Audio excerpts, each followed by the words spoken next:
విష్ణువు ధర్మరక్షకుడైన ఆయన అవతార స్వీకారం ఎందుకు చేస్తారు అంటే ధర్మాన్ని రక్షించడానికి. ఆర్తత్రాణపరాయణుడు, మహానుభావుడు, శరణాగత వత్సలుడు, స్థితికారుడు. అటువంటి శ్రీ మహావిష్ణువు పట్ల శత్రుత్వం అంటే ధర్మం పట్ల శత్రుత్వం.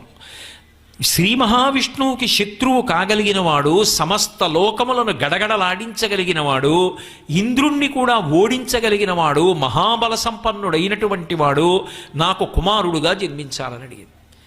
చాలా బాధపడ్డాడు వజ్రాంగుడు. నాకు బ్రహ్మగారు తత్వోపదేశం చేస్తే ప్రశాంతంగా జీవనం చేస్తున్నా, నా భార్య ఇంత అన్యాయమైన కోరిక కోరింది, నా కర్తవ్యం నేను చేస్తానని వెళ్ళి మళ్ళీ బ్రహ్మగారి గురించి తపస్సు చేశాడు.